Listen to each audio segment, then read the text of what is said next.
আমার জন্মভূমি, আমার প্রাণের পঞ্চগড়, যেখানে আমার নারী পোতা। আসলে এই পঞ্চগড়ে আজকে আমরা এভাবে কথা বলতে পারছি কারণ বাংলাদেশে এই 24 সালে ছাত্র জনতার একটি অভ্যুত্থান হয়েছে, যে এই অভ্যুত্থানের মধ্য দিয়ে খুনি হাসিনা দেশ ছেড়ে পালিয়েছে। এবং এই নতুন বাংলাদেশে যে তরুণ প্রজন্ম, সেই তরুণ প্রজন্মের নেতৃত্বে, সেই তরুণ প্রজন্মের সংগ্রামের মধ্য দিয়ে আমরা এই নতুন বাংলাদেশ পেয়েছি। বৈষম্য বিরোধী ছাত্র আন্দোলন পঞ্চগড় জেলায় যে তীব্র আন্দোলন গড়ে তুলেছিল, আমরা দেখেছি কিভাবে স্কুল কলেজের স্টুডেন্টরা এই পঞ্চগড়ের রাজপথ, ওই করতোয়া ব্রিজে কম্পন তৈরি করেছিল। তাই আমি আসলে আমার পাশে পঞ্চগড়ে যারা এই বৈষম্য বিরোধী ছাত্র আন্দোলনের হয়ে রাজপথে লড়াই করেছে তাদের একজন প্রতিনিধি নিয়ে কথা বলতে চাই। আমি আসার জন্য অনুরোধ করছি আমাদের বৈষম্য বিরোধী ছাত্র আন্দোলন পঞ্চগড় জেলার অন্যতম সমন্বয়ক মোকাদ্দেসুর রহমান সানকে। এবং আমি আরো কিছু যোদ্ধাকে আপনাদের সামনে নিয়ে আজকে কথা বলতে চাই, যেই যোদ্ধাদের গল্প আমি তাদের সামনে আসলে বলতে চাই। আমি অনুরোধ করছি ঢাকা বিশ্ববিদ্যালয় থেকে এই বৈষম্য বিরোধী ছাত্র আন্দোলনের ব্যানারে 2024-এর অভ্যুত্থানে যারা সামনের সারিতে থেকে বুক চিতিয়ে লড়াই করেছে এমন সহযোদ্ধা যারা আজকে এসেছেন, আপনাদেরকে অনুরোধ করছি মঞ্চে আসার জন্য।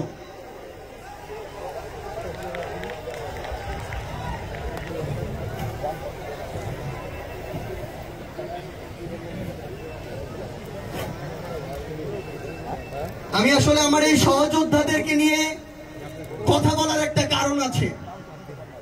একটা জিনিস এই 24-এর অভ্যুত্থান থেকে আমরা শিখে গিয়েছি, যেই তরুণ প্রজন্মকে বিভিন্ন ভাবে টিটকারি করা হতো, যে এরা বকে গিয়েছে, এরা ফোন নিয়ে ব্যস্ত থাকে, এরা সোশ্যাল মিডিয়ায় পড়ে থাকে, এরা বিভিন্ন কাজ করে যেগুলো আমাদের পছন্দ না, সেই তরুণ প্রজন্ম ঐক্যবদ্ধ ভাবে খুনি হাসিনাকে তাড়িয়েছে।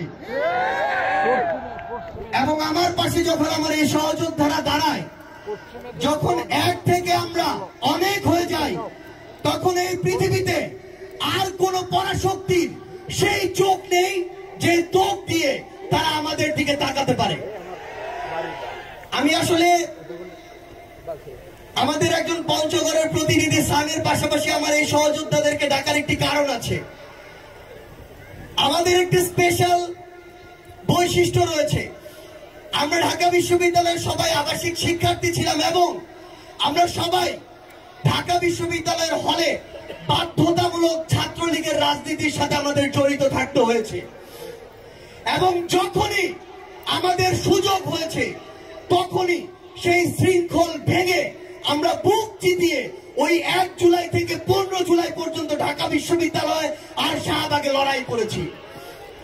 আমার সাথে যে সহযোদ্ধারা আছে তারাই ওই 1 জুলাই থেকে 15 জুলাই প্রত্যেক দিন ওই হল ছাত্রলীগের প্রেসিডেন্ট সেক্রেটারির মুখের সামনে তাদেরকে না করে দিয়ে আলাদা করে ব্যানার নিয়ে শাহবাগে আসতো এই লড়াইয়ে। আমার সামনে আমার ডান পাশে সহযোদ্ধা জিম আছে, সে সূর্য সেন হল ছাত্রলীগের পোস্টের নেতা ছিল, কিন্তু এই জিম এই অভ্যুত্থানে প্রথম জুলাইয়ের 11 তারিখে ঢাকা বিশ্ববিদ্যালয়ের যত ছাত্রলীগের পোস্টের নেতা ছিল তার মধ্যে প্রথম সে ঘোষণা দিয়ে পদত্যাগ করে। এবং এরপরই ছাত্রলীগ থেকে পদত্যাগ দেওয়ার একটি হিড়িক শুরু হয়ে যায়। এবং এরপর ধীরে ধীরে 1 জুলাই থেকে 15 জুলাই, 15 জুলাই থেকে 5 আগস্ট হয়। আমরা এই তরুণ প্রজন্ম চাই, যেই তরুণ প্রজন্মের অতীতে ভুল থাকতে পারে, সীমাবদ্ধতা থাকতে পারে, কিন্তু তারা এখন নিজেদেরকে সংশোধন করতে চায়। তারা নতুন বাংলাদেশ গড়ায় ঐক্যবদ্ধভাবে কাজ করতে চায়। তাদের নাম এর পূর্বে এই পঞ্চগড় জেলার বিভিন্ন মানুষের সাথে সম্পৃক্ত ছিল, যারা মাদকের সাথে সম্পৃক্ত, কিন্তু তারা এখন থেকে আর এই মাদকের সাথে সম্পৃক্ত হতে চায় না। আমরা এই তরুণ প্রজন্মকে আগামীর আমাদের যে পঞ্চগড়, এই পঞ্চগড়ে চাই এবং আমরা বিশ্বাস করি আমরা যদি আমাদের ভুলগুলোকে সংশোধন করে নতুন করে পঞ্চগড় নিয়ে লড়াই শুরু করি, যে লড়াইয়ে কোনো ব্যক্তি স্বার্থ থাকবে না, কোনো দলীয় স্বার্থ থাকবে না, সবার আগে পঞ্চগড়ের মানুষের স্বার্থ থাকবে। এই লড়াই যদি আমরা একসাথে ঐক্যবদ্ধভাবে করতে পারি, তাহলে আগামীতে সবচেয়ে পিছিয়ে পড়া যে জেলা বলা হয় পঞ্চগড়, সেই পঞ্চগড় জেলা বাংলাদেশের সবচেয়ে এগিয়ে যাওয়া জেলা হবে।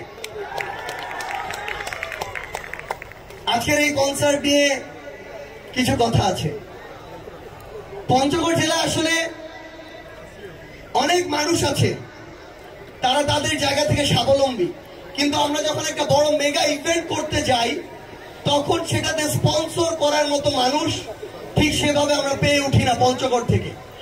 আবার ঢাকা এমন অনেকে আছে যারা এরকম মেগা যে প্রজেক্ট গুলো বা প্রোগ্রাম গুলো সেখানে স্পন্সর করে, কিন্তু তারা আবার পঞ্চগড়ের না। সবাই সবার এলাকায় স্পন্সর করতে চায়। আমাদের সম্মানিত জেলা প্রশাসক মহোদয়, তিনি এই কনসার্টের আসলে স্বপ্নদ্রষ্টা। আমাদের ক্রেডিট দিতে বিন্দু মাত্র কার্পণ্য নেই, কিন্তু তিনি যখন আমাদেরকে এই দায়িত্বটি দিলেন, আমাদের মনে হয়েছে এই দায়িত্ব আমাদেরকে ভালোভাবে পালন করতে হবে এবং এমন কিছু করতে হবে যেটা পঞ্চগড়ের ইতিহাসে লেখা থাকে। সেই জায়গা থেকে আমাদের স্বপ্ন ছিল আমরা আমাদের এই মুহূর্তে বাংলাদেশের ব্যান্ড জগতের একমাত্র কিংবদন্তি বলতে পারি আমাদের নগর বাউলের জেমস, আমাদের গুরু। আমরা গুরুর কাছে অ্যাপ্রোচ করি এবং গুরু আমাদেরকে কথা দেয় তিনি এই উত্তরে, এই শীতের দেশ হিমালয় কন্যা পঞ্চগড়ে আসবেন। কিন্তু এখানে কিছু কথা আছে। কথা হচ্ছে আমরা অনেক স্পন্সর কাছে অ্যাপ্রোচ করেছি, শেষ সময় পর্যন্ত করেছি, কিন্তু আমরা পাচ্ছিলাম না। এই কারণে আমাদের প্রথম থেকে ইচ্ছা ছিল পুরো কনসার্ট ফ্রি হবে, কিন্তু আমরা সেটা করতে পারছিলাম না, কারণ এই খরচ ম্যানেজ করা খুবই টাফ। এরপরে 2 দিন আগে এসে পর্যন্ত আমরা যখন পারিনি ম্যানেজ করতে, আমরা তখন টিকিট দেই 500 এবং 200। এরপরে একদিন পরে আমরা 45% স্পন্সর ম্যানেজ করতে পারি, তখন টিকিট দিলাম, হাফ কমিয়ে আনলাম 300 এবং 100। কিন্তু আমরা আমাদের প্রাণপণ চেষ্টা করছিলাম যে আমরা যেন পঞ্চগড় মানুষের জন্য একটা উন্মুক্ত কনসার্ট করতে পারি। এবং গতকালকে শেষ রাতে একটা কোম্পানি আমাদেরকে বলেছে উনি চেষ্টা করবেন, এখনো কনফার্ম করেন নাই, এই জন্য তার লোগো আমরা দিতে পারি নাই। এই চেষ্টা করবেন এই কথায় আস্থা রেখে 55% স্পন্সরশিপ এখনো খালি রেখে আমরা এই কনসার্টকে উন্মুক্ত করেছি। তো আমরা আসলে পঞ্চগড়ের জন্য সকল প্রকার চ্যালেঞ্জ দিতে প্রস্তুত। ওই সাহস আছে, যে সাহস দিয়ে খুনি হাসিনাকে দাঁড়িয়েছি, ওই সাহস দিয়ে পঞ্চগড়কে দেশের সেরা জেলা করা সম্ভব। শুধু একটা জিনিস, এই অভ্যুত্থানের সবচেয়ে গুরুত্বপূর্ণ জিনিস ছিল আমরা প্ল্যানিং করেছি এবং পুরো দেশের ছাত্র জনতা ঐক্যবদ্ধভাবে কোন রকম বিশৃঙ্খলা ছাড়া আমাদের সেই প্ল্যানিং গুলো বাস্তবায়ন করেছে। আমরা 4 আগস্টে বলেছি পরশু নয়, কালই লং মার্চ টু ঢাকা। আমাদের কথায় পুরো দেশের ছাত্র জনতা ওই 5 আগস্টে লং মার্চে একসাথে অংশগ্রহণ করেছে। এই ডিসিপ্লিন আমাদেরকে এই নতুন বাংলাদেশ দিয়েছে। যে খুনি হাসিনা চিন্তা করেছিল মরার আগে তাকে কেউ সরাতে পারবে না, সেই খুনি হাসিনা আমাদের কারণে, এই পঞ্চগড়ের গণমানুষের কারণে জানেনি, তার যে জান, এই জান নিয়ে পালিয়েছে ভারতে। আমরা জাস্ট আপনাদেরকে একটা জিনিস অনুরোধ করি, পঞ্চগড়ের নতুন অগ্রযাত্রা মাত্র শুরু। এবছরের মধ্যে সুগার মিল চালু হবে, রেল স্টেশনের নাম পঞ্চগড়ে হতে হবে, যেন মানুষ পঞ্চগড় লিখে সার্চ করে। পঞ্চগড়ের ট্রেনের প্রত্যেকটি বগি দেশের ট্রেনের যে সেরা বগি সেরকম হতে হবে। আমাদের পঞ্চগড়ের মানুষ পঞ্চগড় থেকে রংপুর যেতে যেন অ্যাম্বুলেন্সে ধুকে ধুকে না মারা যায়, সেজন্য পঞ্চগড়ে মেডিকেল কলেজ লাগবে।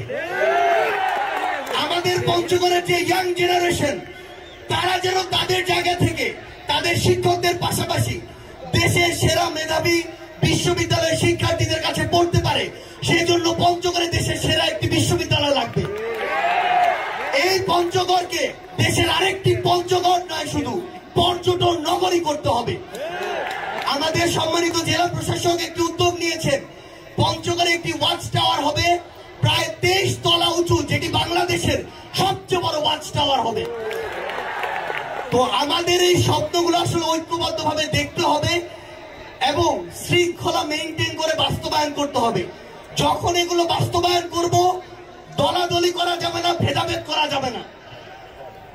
একইভাবে আমাদের গুরু জেমস আসার আগে শুধু একটি কথাই বলেছেন, যদি সেখানে শৃঙ্খলা থাকে আমি আমার প্রত্যেকটি গান গাইব, কিন্তু আমরা যেন এমন কিছু না করি যেটা আমাদের পুরো পঞ্চগড়ের ইমেজকে একটা ক্রাইসিসের জায়গা নিয়ে যাবে। আমরা আমাদের বোনদের প্রোটেক্ট করব, আমাদের মধ্যবর্তী যে বেড়াটি দেওয়া রয়েছে সেটি আমরা প্রোটেক্ট করব নিজেদের জায়গা থেকে। এটা শুধু গুরুকে রেসপেক্ট দেয়া না, পুরো বাংলাদেশের সামনে, মিডিয়ার সামনে পঞ্চগড়ের ইমেজকে তুলে ধরা। আজকে দেশের সেরা একজন আর্টিস্ট আসছে, আমরা কথা দিয়ে যাচ্ছি আগামীর পঞ্চগড়ে পৃথিবীর অন্যতম সেরা যারা পারফর্মার তারা আসবে। রাহাত ফতেহ আলী খান আর্মি স্টেডিয়ামে এসেছিল, এরপরে পঞ্চগড়ের স্টেডিয়ামে আসবে। শুধু আমাদের জায়গা থেকে এই স্বপ্নগুলোকে বাঁচিয়ে রাখার জন্য কাজ করতে হবে, আর সামনে থাকা ইয়াং জেনারেশনকে ইউনাইটেড থাকতে হবে। গুজব ছড়াবে, হাজার হাজার কোটি টাকা পাচার করে মুখে চুন কালি মেখে যখন আপনাদের সামনে দাঁড়াতে পারে না, তখন কাঁটা তারের ওপার থেকে তার আম্মার কথায় প্রোপাগান্ডা ছড়ায়। তাদের জননী এবং তাদের কোন সন্তানকে এই বাংলাদেশে আমরা আর প্রশ্রয় দিব না। আমরা জাস্ট আপনাদেরকে একটা অনুরোধই করব, এই পঞ্চগড় নিয়ে আমাদের সবারই অনেক স্বপ্ন, এগুলো যেন আমরা বাস্তবায়ন করতে পারি, এই অনুরোধটুকু থাকবে। প্রোগ্রাম শেষ করে সুন্দরভাবে আমরা শৃঙ্খলিতভাবে একটু চলে যাব এবং আমাদের বোনদের নিরাপত্তার ব্যবস্থাটুকু করব। আমাদের এখন যে ইনস্ট্রুমেন্ট, সেই ইনস্ট্রুমেন্ট চেক হবে। গুরু বলেছেন উনি আর 4 থেকে 5 মিনিটের ভিতরে আমাদের এখানে আসবেন এবং এরপরে মঞ্চে উঠবেন। গুরু আসলে রক্তে উত্তেজনা অনেক বেড়ে যায়, আমরা এর অনেক বড় সাক্ষী, এখানের অনেকেই সাক্ষী। সেই উত্তেজনাকে কন্ট্রোল করাটা ইম্পর্টেন্ট, কারণ গুরু যখন বলে পাগলা হওয়ার কথা, তখন হাওয়া আর শান্ত থাকে না। তো আমাদের মনে পাগলা হাওয়া বইলেও পরিবেশ যেন শান্ত থাকে, এটা আমাদের মাথায় রাখতে হবে। সবাইকে অসংখ্য ধন্যবাদ জানাই। শুধু একটি কথাই, আমাদের ভিতরে যেন পারস্পরিক এই শ্রদ্ধাবোধটা থাকে। আমরা যেই মতের ধর্মের হই না কেন, যেই দলেরই হই না কেন, নিজেদের মধ্যে যদি এই শ্রদ্ধাবোধটা থাকে তাহলে আমাদেরকে কেউ আটকাতে পারবে না। আপনাদের সাথে, প্রাণের পঞ্চগড়ের সাথে আবারও দেখা হবে রাজপথের সংগ্রামে অথবা বিজয়। ইনকিলাব জিন্দাবাদ, পঞ্চগড় জিন্দাবাদ।